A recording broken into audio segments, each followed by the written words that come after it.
കേന്ദ്ര സഹകരണ മന്ത്രാലയത്തിന്റെ അനുമതിയോടെ തമിഴ്നാട് ആസ്ഥാനമായി പ്രവർത്തിക്കുന്ന oriental agro multi state cooperative സൊസൈറ്റിയുടെ ഇരിട്ടി ശാഖ 11 രാവിലെ 10:30 ഇരിട്ടി യൂണിറ്റി കോംപ്ലക്സിൽ പ്രവർത്തനം തുടങ്ങും.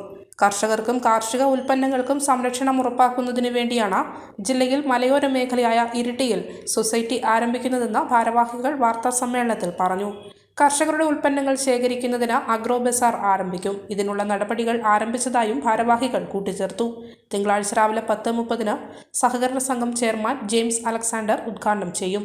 1 വർഷത്തിനുള്ളിൽ കേരളത്തിലെ എല്ലാ ജില്ലകളിലും ശാഖകൾ ആരംഭിക്കുമെന്നും ചെയർമാൻ ജെയിംസ് അലക്സാണ്ടർ, മറ്റു ഭാരവാഹികളായ Nithin Raghav, K Premarajan, V K Sivadasan, K D John എന്നിവർ വാർത്താസമ്മേളനത്തിൽ അറിയിച്ചു. കേരളത്തിലെ പ്രത്യേകിച്ചും കണ്ണൂർ ജില്ലയിലെ ആദ്യത്തെ ബ്രാഞ്ചാണ് ഈ മാർച്ച് 11 തിങ്കളാഴ്ച രാവിലെ 10:30 ഉദ്ഘാടനം ചെയ്തത്.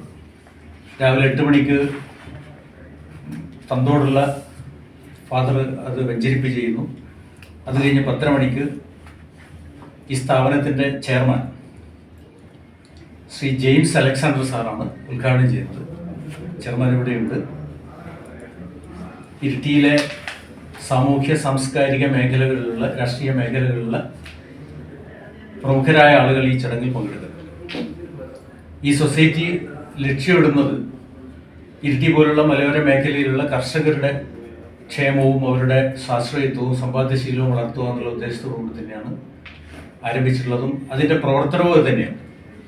അതായത് ഒരു കർഷകനെ സംബന്ധിച്ചിടത്തോളം അദ്ദേഹത്തിൻ്റെ ആ കർഷകൻ്റെ ആരംഭം മുതൽ, ഒരു കാർഷിക വൃത്തിയുടെ ആരംഭം മുതൽ അതിൻ്റെ അവസാന ഘട്ടം വരെ, അതായത് ആ കാർഷിക വൃത്തി ഇപ്പോൾ ചെയ്യുന്ന പ്രവൃത്തിയുടെ റബ്ബറായാലും ഏത് കാർഷിക വൃത്തിയായാലും അതിൻ്റെ പരിസമാപ്തി വരുന്നത് വരെയും ആ കർഷകനെ സപ്പോർട്ട് ചെയ്യാൻ പറ്റുന്ന രീതിയിലുള്ള ഒരു പ്രൊജക്റ്റുമായിട്ടാണ് ഈ മൾട്ടി കോഓപ്പറേറ്റീവ് സൊസൈറ്റി രംഗത്ത് വന്നിട്ടുള്ളത്.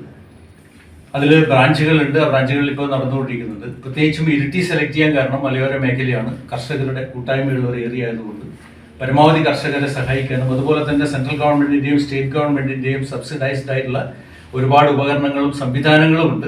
അത് ജനങ്ങളിലേക്ക് നേരിട്ട് എത്തിക്കുന്ന രീതിയിലുള്ള സർവീസും അതുപോലെ തന്നെ അഗ്രോ ബസാറുകൾ ഇരിട്ടി ടൗണിലടക്കം, അതായത് കർഷകരിൽ നിന്ന് കാർഷിക ഉൽപ്പന്നങ്ങൾ നേരിട്ട് വാങ്ങാനും വിപണനം നടത്താനും കമ്പാരിറ്റീവ്ലി അവർക്ക് മാർക്കറ്റിൽ കുറച്ചും കൂടി കൂടുതൽ കൊടുക്കാൻ പറ്റുന്ന രീതിയിൽ, അതുപോലെ തന്നെ ചെറുകിട കർഷകരെയും അതുപോലെ ചെറുകിട കൃഷിക്കാരെയും ഒക്കെ സഹായിക്കുന്ന രീതിയിലുള്ള പ്രൊജക്റ്റുമായിട്ടാണ് ഈ സൊസൈറ്റി വന്നിട്ടുള്ളത്.